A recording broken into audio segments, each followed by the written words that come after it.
Ok, estamos de volta para o bloco das entrevistas. Muito obrigado aí pela sua audiência, pelo seu carinho. Você que estava zapeando sábado de manhã, acordou assim meio assustado, pôs a Record News, muito obrigado.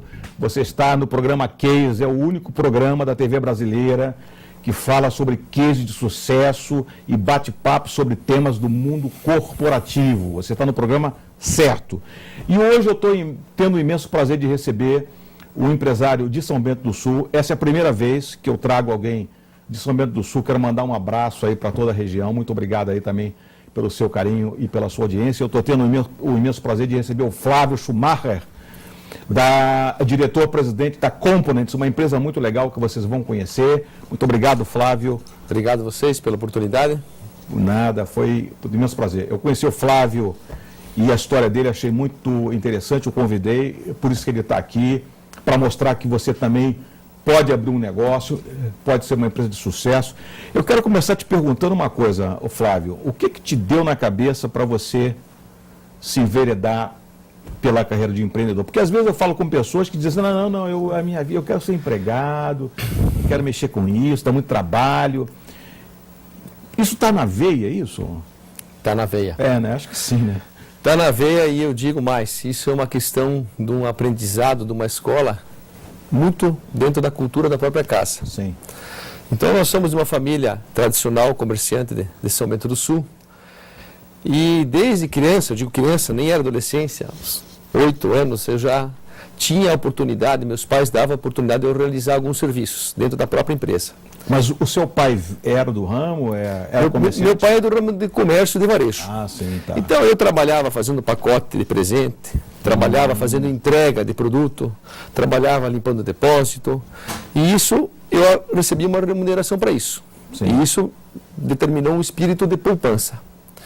E é interessante que na época isso havia... São Bento? São Bento do Sul. Havia na época aquele período de inflação, que hoje os jovens eles nem têm na memória porque não passaram por esse processo. Mas a inflação era galopante. Então, o que nós fazíamos? Com as economias, que era o resultado de muito esforço, a gente investia em produto. Então eu comprava lá, por exemplo, 10 refrigeradores e colocava à venda. E aí eu fazia o dinheiro circular dentro do comércio do meu próprio pai. Sim. Então ele estimulou isso para que criasse esse espírito de empreendedorismo e de poupança. Sim. E de investimento. Então isso fez com que a gente realmente abrisse assim, os olhos e enxergasse ali a oportunidade e desenvolvesse esse critério de economia, de poupar, de fazer conta, de preservar. E aí a gente desenvolveu isso. Mas daí, pelo que eu sei, você foi estudar, você se formou, você é engenheiro agrônomo, né? Sim. Até aí você ainda não estava ligado em nenhuma empresa, né? Não, daí eu tinha minha atividade e aí eu terminei, eu fui funcionário de empresas, isso. Terminei a faculdade, tive a oportunidade de desenvolver um mestrado na Universidade Federal do Paraná e durante o processo de mestrado eu já iniciei uma atividade paralela que era uma atividade própria. E eu sempre tive um senso crítico de muita poupança, porque eu, na medida que eu conseguia resgatar um recurso, eu economizando e ia investindo em uma área de terra, plantando algumas árvores, que era uma maneira de eu fazer um patrimônio para o futuro. Então, sim, foi uma forma de poupança. E quando eu encerrei o mestrado, eu tive a oportunidade de fazer o doutorado na região de Campinas. Mas eu conheci um empresário de Piracicaba e nós desenvolvemos em parceria um produto para o setor moveleiro. Moveleiro era, ou ainda é, a principal vocação da minha região, a região de São Bento do Sul. Isso. Então isso fez com que eu tivesse uma oportunidade de negócios dentro da minha formação técnica e na minha casa, que seria São Bento do Sul. Ah, entendi. Foi aí então que nasceu essa ideia para o ramo moveleiro. Exatamente, foi uma ideia. Eu tinha outros projetos, cheguei a trabalhar num projeto de desenvolvimento do estado de Roraima, fiz um serviço lá em Roraima, tinha um projeto de montar uma estrutura lá, ser pioneiro de outras áreas, abrir áreas, e no fim acabei revertendo tudo, montei minha empresa dentro da minha origem, que é a região de São Bento, dentro dessa oportunidade. E quando é que nesse período aí, a Components, que hoje é a empresa que você tem desde 97. 97, né? Foi nessa época, então, mesmo que nasceu a Components? Exatamente. Daí eu tive a oportunidade de prestar um serviço para uma outra empresa, na minha região também, e aí eu fundei a Components. Nós estamos vendo aí algumas imagens lá da Isso, a Components. Isso, a empresa, exatamente. Então, onde eu iniciei a atividade? Eu iniciei a atividade de uma sala muito pequena, uma sala onde tinha só 2 computadores, sentava a secretária e eu. Sim. Era dentro do próprio comércio do meu pai, onde eu evitava de ter despesas. Sim. E aí eu fazia a venda e a entrega do produto. Eu fazia a importação, armazenava o produto na própria transportadora, que um amigo meu se deu espaço, Sim. e eu pegava a caminhonete, fazia a entrega e fazia as vendas e seguia assim por mais de um ano até contratar uma segunda pessoa e assim por diante a empresa foi crescendo. Você foi usando o espaço do seu pai, obviamente para cortar custos. A gente está vendo alguns produtos aí que a Components importa e distribui. Isso sempre voltado para o ramo moveleiro, né? Exatamente, até pelo potencial que tem a nossa região. A nossa região respondeu por muitos anos por 50% da exportação brasileira de móveis. Então, essa vocação que tinha, ela fez com que o mercado fosse muito promissor na região moveleira. Depois, com o tempo, eu acabei observando outras oportunidades, fui diversificando as atividades e com isso eu acabei conquistando outros mercados. Eu vou te perguntar uma coisa que você está falando em ramo moveleiro. Eu lembrei de uma crise importante. Qual foi o teu maior desafio aí dentro desse processo de abertura da empresa que você teve que vencer? Porque tem um determinado momento na vida de qualquer empresário que é aquela encruzilhada, né? Ou eu desisto, isso não dá certo, ou eu vou para frente e isso dá certo. Teve algum desafio que você teve que vencer? Certamente vários desafios. A gente vem, desde o princípio, o desafio, aquele esforço enorme que a gente faz, aquele sacrifício de poupança, todo aquele trabalho que é realizado para que você possa capitalizar a empresa e aí assumir um risco. Porque para você iniciar uma atividade no ramo de comércio exterior que exige um pagamento antecipado do produto, depois um armazenamento, uma venda e um prazo de pagamento, exige um capital de giro. Eu iniciei a empresa contraindo uma dívida dolarizada muito grande. Então, esse foi o maior desafio, conseguir administrar essa situação. Para quem ligou agora à TV, vocês estão vendo uma entrevista do empresário de São Bento do Sul, que é o Flávio Schumacher, da Components. A Components é uma empresa que importa alguns produtos e distribui para o ramo moveleiro. E, obviamente, se você importa, a tua dívida acaba sendo em dólar. E esse período aí do dólar, dessa volatilidade, foi isso que deu a crise lá no ramo ou não? Na verdade, o que aconteceu com a crise afetou... 8 anos atrás, 10 anos, né? A crise afetou muito o setor. Sim. Então, o que aconteceu?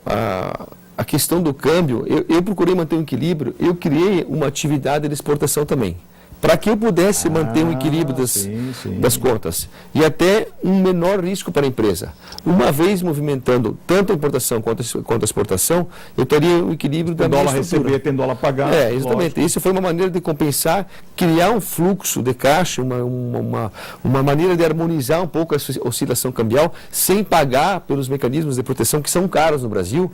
Então eu busquei esse equilíbrio até por uma segurança, porque você passa por um período de crise de um setor, ou de uma época que o dólar está alto, aí compromete, por exemplo, a importação, você está indo bem na exportação e vice-versa. Agora, uma coisa interessante nessa crise que houve, que o dólar disparou, então muita gente tinha dívida em dólar e ficou impagável, né? Algumas empresas da sua região hoje não existem mais. Isso. O que aconteceu que a tua empresa conseguiu se perpetuar, atravessar essa crise? O que você fez? Foi a exportação que te deu esse equilíbrio? Foi o equilíbrio das duas operações, tanto a importação quanto a exportação. Porque quando, por um período, uma das empresas, na verdade são constituídas duas empresas, por uma questão legal, contabilizava prejuízo, a outra tinha rentabilidade. E aí você mantinha o equilíbrio da sua própria estrutura. E você concentrava mais esforço humano e de capital no setor que andava numa condição mais favorável. Hoje o polo moveleiro como é que está?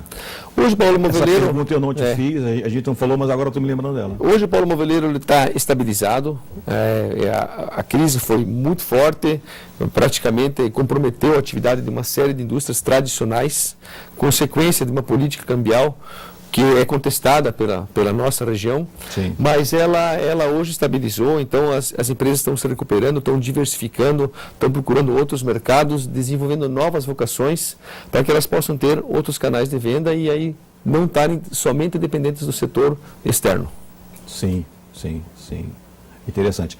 Agora, dentro dessa pergunta que eu te fiz, qual é a perspectiva de futuro para a Components e para todo o polo moveleiro lá? Vocês veem o futuro com boa perspectiva, com bons negócios à frente? Vemos, eu vejo, porque o mercado está em expansão. Eu tenho uma preocupação, de certa forma, na macroeconomia, com o grau de endividamento da população, que está comprometendo a capacidade de compra.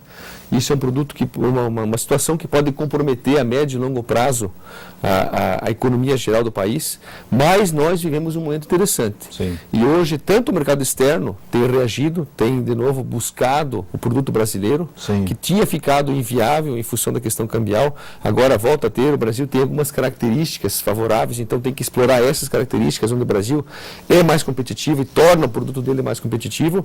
E o mercado interno também acabou abrindo um espaço para a linha de produto que São Bento produz. Porque a linha de produto que São Bento faz, ela era muito voltada para o mercado de exportação. Sim. Esse foi o grande problema aí da crise, né? Isso, e as pessoas culpam e criticam injustamente o empresário local por não ter percebido isso. Não era uma questão de perceber.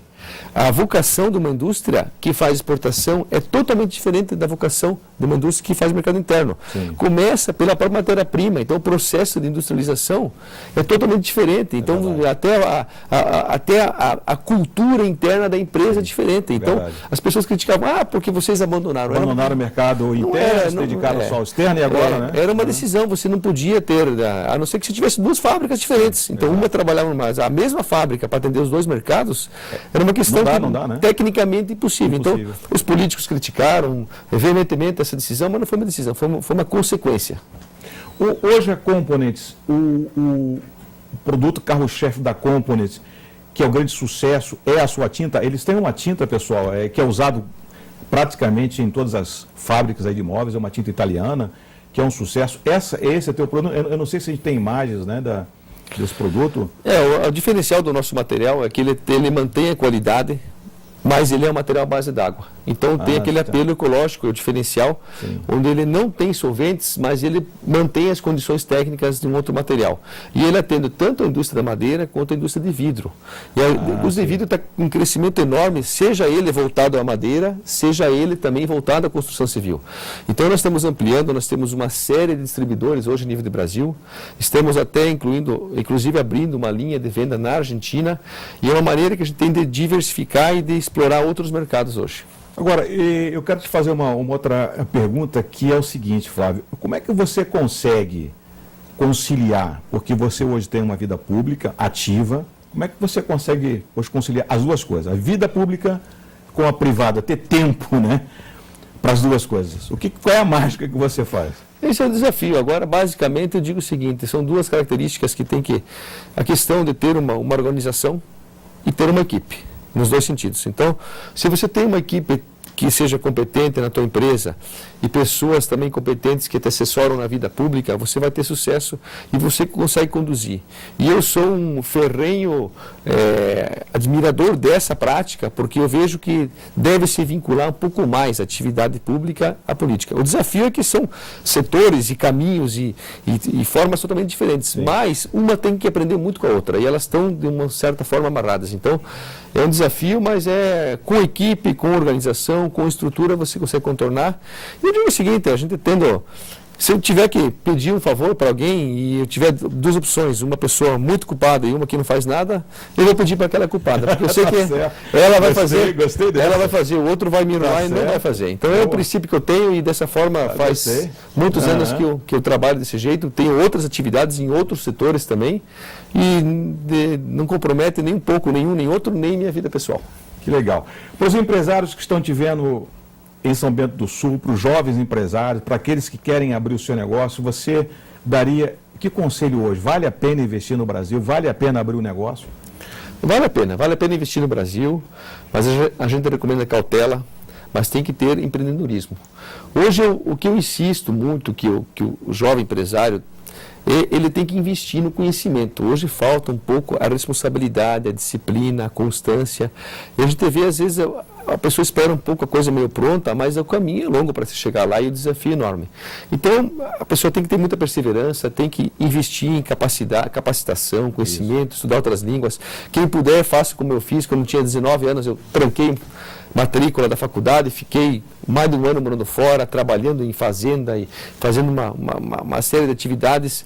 Isso é uma cultura, aprenda outra língua. A língua não é só um idioma, é uma cultura que você tem, entende? E também para que possa abrir a cabeça, você vai ter oportunidade para inúmeras oportunidades na tua vida, e tem que ser empreendedor, tem que ser pioneiro, tem que ser ousado. E também na coletividade tem que também pensar um pouco na comunidade. Concordo, e também estar dentro do processo. Pessoal, tá aí, ó, boas dicas, né, para você que está pensando em abrir o seu negócio, para você que abriu agora o seu negócio, que está preocupado, né? Você teve boas dicas aqui desse empresário. Hoje a Company é uma empresa já consolidada de sucesso, mas é como você disse, você hoje vê a empresa bem, mas não sabe, não é, o histórico lá atrás, enfim, de esforço, de determinação. Nada cai do céu, nada vem fácil, não é? Não desista logo no primeiro obstáculo, porque os obstáculos vão aparecer na vida de qualquer empresário, é isso? Ok, Flávio, muito obrigado pela tua presença aqui no nosso programa Cases. Foi uma honra muito grande tê-lo aqui, e eu mando, você é o meu portador, mando um abraço a todo o pessoal lá da sua cidade, uma cidade muito legal, eu não conhecia há pouco tempo, né? Da mesma forma, um abraço, muito obrigado e obrigado pela oportunidade mais uma vez. Ok, nós vamos agora para o último bloco, não sai daí, a gente vai falar um pouquinho sobre a importância da inovação, ok?